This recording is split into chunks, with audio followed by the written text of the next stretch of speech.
Hey, what is up everybody? This is Steve Breach coming to you here tonight as we're sitting here talking about the upcoming WWE TLC show, which is very heavily built around the return of The Shield. The Shield broke up shortly after WrestleMania 30, and after 3 years, WWE is breaking them out of the chest just in time for this, I guess you can say, lull of fall that WWE normally falls into. TLC was moved out of the December spot now into the month of October, right in time for Halloween. No time better than now to bring back the Shield, because honestly, when I look at the rest of the Monday Night Raw pay-per-view, there's nothing really jumping off the page. Them bringing back the Shield right now with Roman Reigns, Dean Ambrose, and Seth Rollins coming back, this is the best time to do this, because although, Mickie James chasing, tying Trish Stratus as, the #1 women's champion in WWE, going up Alexa Bliss, I can honestly tell you that nothing is really jumping off of the page here. The whole thing that's going down with Finn Balor against Bray Wyatt makes no sense to me. This is something that honestly I know is going to be future WrestleCrap over there with R.D. Reynolds at WrestleCrap.com. I don't understand it at all. Finn Balor is one of my favorite wrestlers there is in the world today. I've said many times that Finn Balor is one of the reasons why I stick around being a wrestling fan. And they're giving us this. The Cruiserweight Championship, Kalisto versus Enzo Amore, possibly going to be a good match. Asuka is making her debut coming from NXT. She left undefeated in NXT. She ran the gauntlet from WrestleMania 32 all the way until now. No, she was there before WrestleMania 32. That just happened to be when she got her title shot. I honestly can't remember when she really debuted with NXT. But you've also got some other 205 Live guys going. Cedric and Rich Swann going up against Gallagher and Kendrick. Your pre-show has Sasha Banks against Alicia Fox, a return match from Monday Night Raw.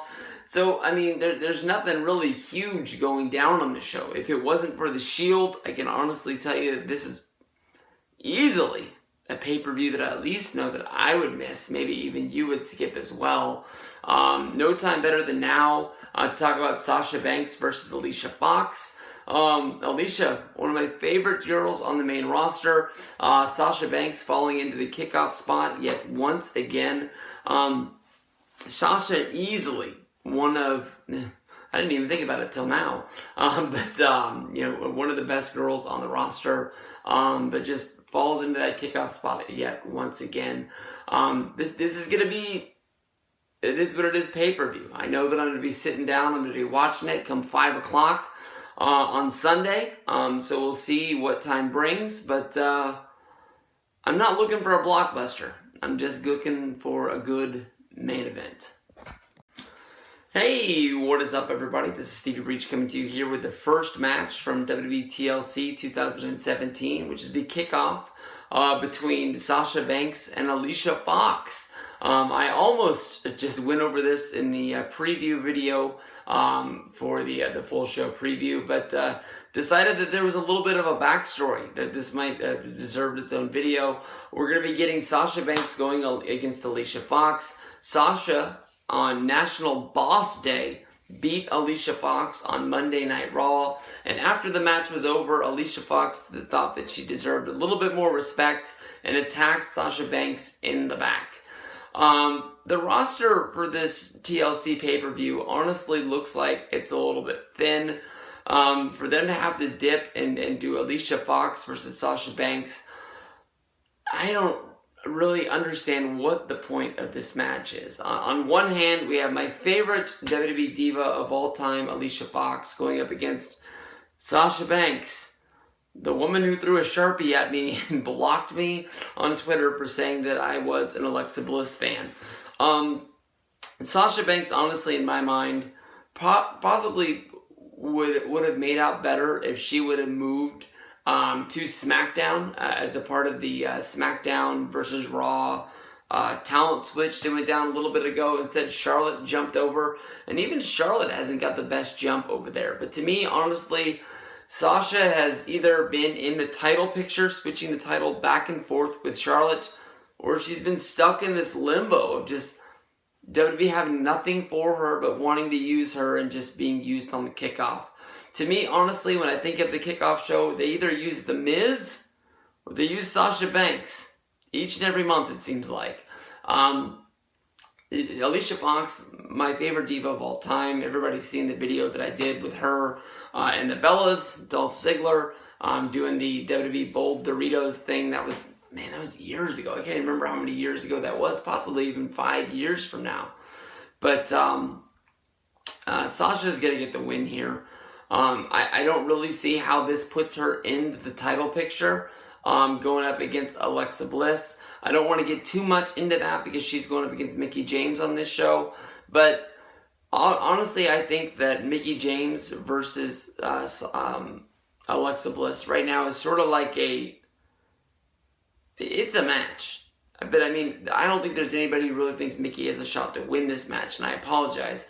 It's just a hurdle to get them to the next show, or hopefully Sasha can move into that title shot. Maybe they didn't want to use her at TLC. Maybe they have plans for the build-up to WrestleMania, or maybe even the build-up to WrestleMania. So I'm not sure. But someday Sasha is going to get her shot to go after Alexa Bliss's title, and I hope that it's going to be sooner than later. I didn't even notice it until now, but WWE TLC 2017 is going to have not one, not two, but 3 women's matches on this show.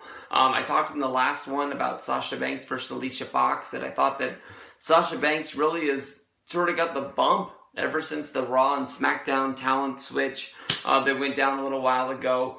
Alexa Bliss came over from SmackDown with a whole lot of steam behind her. She really blew people away. That, on NXT her level was about here, but when she got to the main roster, she jumped up to here. Now here we have Asuka making her WWE debut. Asuka's going to be one of those girls that's going to be taking a big spot that might even take away from Sasha Banks, where she might get stuck in that limbo of being down in there. Asuka came into NXT, and I honestly, I didn't think that it was a joke, but I didn't see why people were making a lot of a big deal about Asuka coming in. People said that she had, done some indies here, wrestling for Shimmer. She'd also, been a star over in Japan, where she sort of had this gimmick where she wore a clown's mask. And a lot of people were making even talk of, like, one of the reasons they wanted to bring her in was they wanted to sell the mask. I didn't believe in Asuka, but it honestly didn't take that long for her to be on the main roster to tell that this girl was coming in and she was going to be kicking some ass. Asuka ran the table on everybody. She did exactly what AJ Lee did to the main roster, and Nikki Bella as well, where basically they beat everybody one by one to the point where, what do you do now? Asuka was winning matches where it was 2 girls against 1. She was wrestling in matches where it was a fatal 4-way, but it was stacked to be 3 against 1. They were doing everything possible to find a way to make it believable that Asuka was going to lose. And then when it came down to it, the one girl that people thought had a chance to beat her was Ember Moon, and she couldn't get the job done. And Asuka moved to the main roster. She just dropped the NXT Championship. And now here she is having a match against Emma. This is a return match from Asuka's past. Possibly one of the main reasons that Emma was chosen to have this high-profile match, because you go back to, I believe, the NXT TakeOver London show. I think Emma wasn't even in the plans to have that match. I actually think that it was going to be Dana Brooke against Asuka. But then Dana Brooke had an injury. Emma had to step in. And they had a really high-stakes physical match that they went back and forth, and it was believable that Emma had a chance to win it. At this point right now, I think there's no chance that Emma is going to win this match.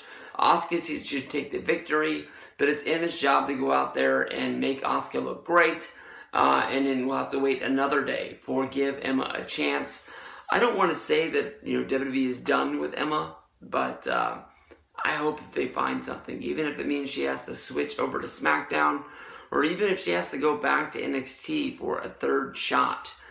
She had a lot of success there. She had a very, good character, and they used her very well. Monday Night Raw, a lot of people blame it on the Walmart iPad thing, but I don't think that's it. I just don't think they have a plan for where they want to use her. And the Emelina thing, or whatever it was, didn't really help either. A program that has main evented quite a few shows on WWE Monday Night Raw is Kalisto versus Enzo Amore. Enzo is going to be getting his return shot against Kalisto, which was a match that was just sort of planned out of the middle of nowhere. Kalisto beat Enzo on Monday Night Raw for the Cruiserweight Championship.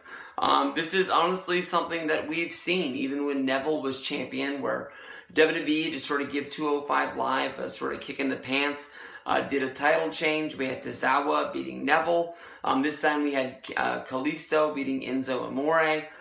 Even though I can honestly say that, a lot of people thought that Enzo was sent to 205 Live sort of as a punishment for how much heat that he had in the locker room. And then once that was really broken down, that even though 205 Live is shot, on the SmackDown tapings, the Cruiserweights are still featured on Monday Night Raw, that he would still be in the same locker room each and every week.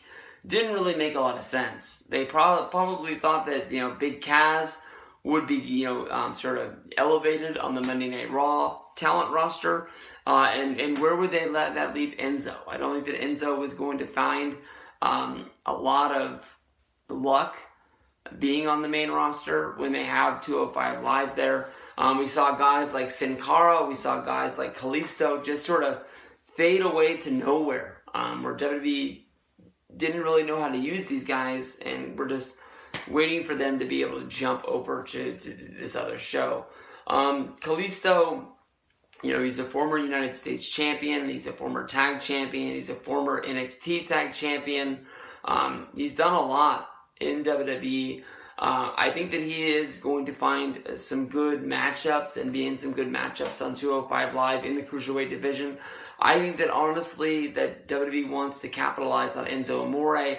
I would not be very surprised if Enzo wins this match, takes the Cruiserweight Championship back, and finds a way to be the main guy that this is built around.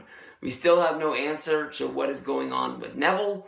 He wasn't on the show this week, and people aren't really talking about him, so they're either waiting up to find a way to release this guy, or they're just going to wait up and see when his contract expires. But on the TLC show, I'm picking Enzo to beat Kalisto. I don't think that's a big jump there. And I wouldn't be surprised if Kalisto is still in the plans to battle against Enzo. Just Enzo gets the championship back. This honestly makes no sense to me. This is like Happy Halloween, trick or treat time. The Demon against Sister Abigail. I told everyone that this made no sense to me last month when we were talking about the WWE's Monday Night Raw pay-per-view. Bray Wyatt going up against Finn Balor. Finn Balor was not able to use the Demon because Bray Wyatt wanted to be able to show that the only reason that Finn Balor was able to beat him was because he used the power of the Demon. Finn Balor, got jumped on by Bray Wyatt early on in the match, but found a way to come back and beat him, and able to show that he is just as powerful as the Demon. WWE, to me, honestly, is not using the Demon on the main roster to its full extent, I do believe. I've always thought that, going back to NXT, when they did the NXT story, the mini documentary about Finn Balor before Beast in the East, they really portrayed Finn Balor as, I don't want to say a geek, but just sort of like a normal guy. And he goes out and he's a really good wrestler and he has these really good matches, but he has to flip that switch for really big matches, for the Demon to take over and, for him to be the best wrestler in the world. I don't really understand WWE and Finn Balor brought the Demon out for the SummerSlam match against Seth Rollins because that was a big one. And then with his injury, he had to sit out for a while. They didn't bring the Demon back right away. They used it in the Bray Wyatt match because Bray sort of sucked the Demon out of Finn Balor. In NXT, he always would bring it out for the NXT TakeOver specials, and I know they've sort of added some more to them, and it's like those were like 4 times a year. So it would make sense if we saw Finn Balor bring the Demon out for, I guess you can say the blow-off feuds. Like WWE loves to do feuds in matches of 3. So you save those for, Royal Rumble, WrestleMania, SummerSlam, Survivor Series. If you wanted to have the blow-off match at a different pay-per-view along the way, that would make sense, but it is what it is. But this whole Demon versus Sister Abigail thing where Bray Wyatt is now being portrayed in drag, this is crap. And I mean, Finn Balor is my favorite wrestler. Finn Balor is the reason why I still watch wrestling today. And I do not want to see this match. I cringe at just thinking of this match, of Finn Balor being used like this. I'm not going to say that, the 1-2-3 Kid and Razor Ramon were my 2 favorite wrestlers. But on an early In Your House back in the day, they had a crybaby match where after the match was done, the 1-2-3 Kid was forced to wear a diaper and hold a bottle. And I know this is easy heat, and I'm sure that you look back on it, the 1-2-3 Kid really didn't care about it. He just cashed his check from the pay-per-view, moved on to the next town and called it a day. But even when I watched that match today, it sucks. I mean, to make one of your guys go through that, having to put the diaper on, even in the 90s, the 1-2-3 Kid and Razor Ramon were sort of in the down days. They were building it up, but it wasn't the Austin days yet. I mean, you just see that he hates every minute of it, and that's what he's supposed to. But even as a kid, I didn't fall for it. I just said, man, that guy's hating it right now, and it is what it is. It didn't make me want to, boo the 1-2-3 Kid anymore. It didn't want me to cheer Razor. It just seemed like this sucks. It's not good. Bray Wyatt, to me, he has a place in WWE. This guy is a former champion. I don't know how you make it where this guy works, but I say this all the time. He stalls out every wrestler that he touches.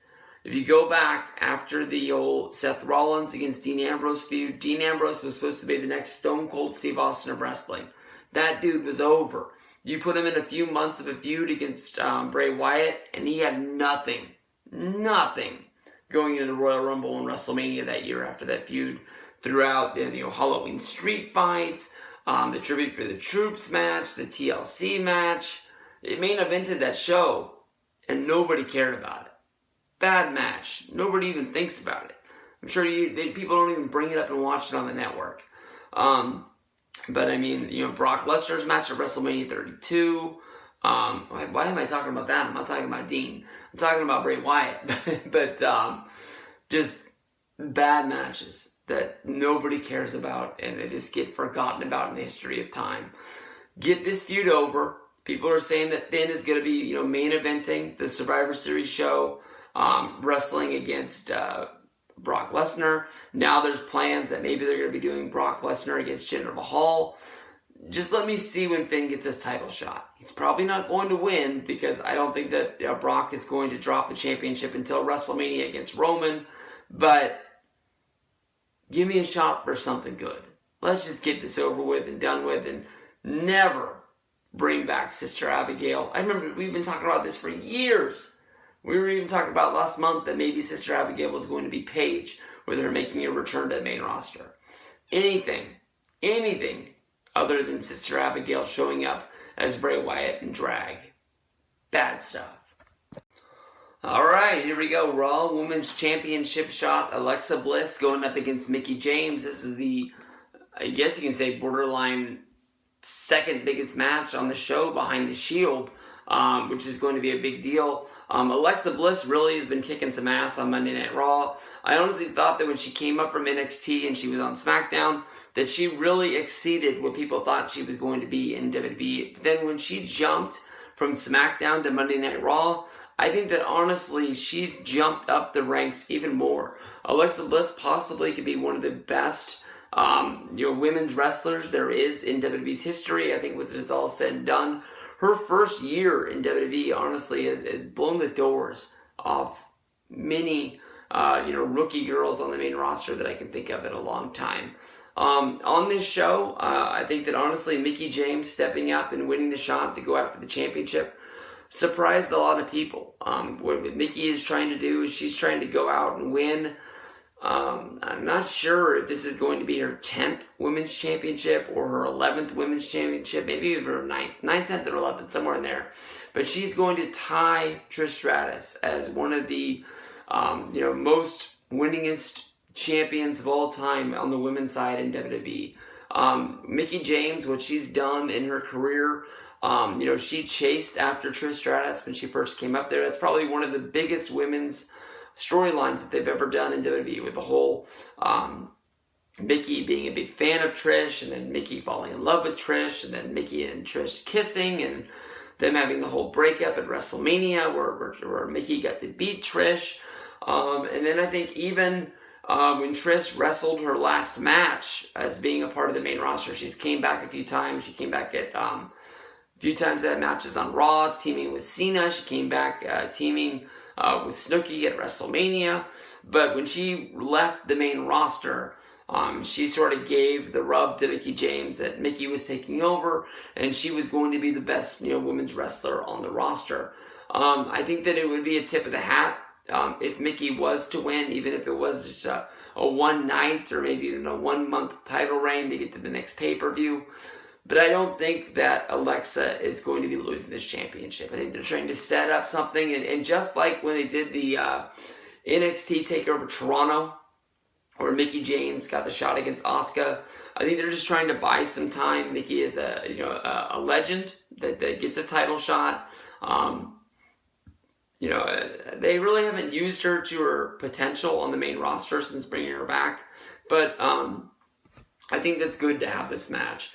Alexa should be getting the win, and we should just be moving on. And hopefully Sasha, maybe even Asuka, is going to be next to be getting the title shot against Bliss. Hey, what is up, everybody? This is Stevie Breach coming to you with the main event from WWE TLC 2017. This is going to be the TLC match, where we are going to be seeing The Shield going up against Braun Strowman, The Miz, Cesaro, Sheamus, and Kane.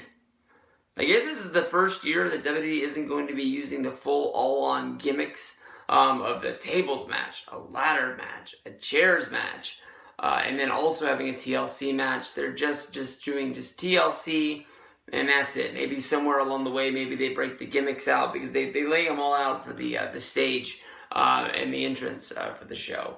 But to me, honestly, I've tried to make the most sense out of this match. To me, honestly, I thought The Shield versus The Bar and The Miz was a really good match that raised us from the expectations when it was first heard that The Shield would be making a return at the show, taking on the Miz Taraj, dumping Bo Dallas and Curtis Axel, bringing up Cesaro and Sheamus. Really made this a believable match. Nobody thought that the Shield was going to lose, but this was just going to be a good match that people would be able to enjoy. Definitely is the exclamation point on this show.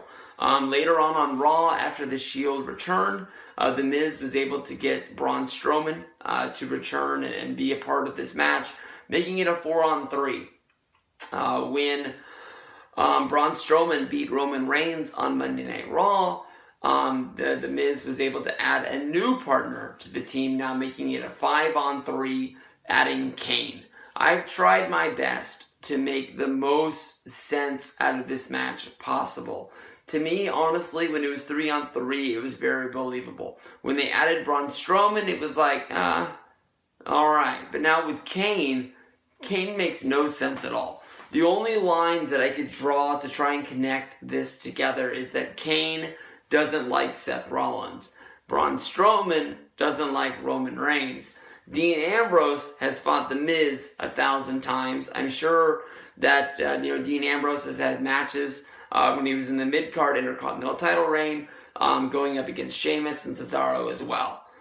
As a group, I don't understand any of this. I still believe that this is going to be an easy 1-2-3, that the Shield gets the victory here. They're going to have to do their gimmick, where they're basically going to have to divide and conquer. I wouldn't be surprised if this match has where basically it's not held in the ring, where it's just basically broken up, people fighting backstage. You have to find a way to get people out of there. If it's a 5-on-3 advantage, even though it's TLC, the belts aren't on the line, so it's not like you're climbing up to grab anything. There has to be a pinfall. There has to be a submission. You have to have a triple power bomb for the win. It's the only way possible, unless they brought back Kane because they didn't want anybody else to lose, and you have basically the all three of them hit their finishers on at once. But I think that honestly, when it comes to the Shield, the triple powerbomb outranks everything, unless it's just them throwing somebody through an announce table, just trying to get rid of them. I've wrapped my head around this. It doesn't make any sense. Kane hasn't done anything in WWE in forever that I can think of. But take the Shield. It's a far off bet because it's 5-on-3.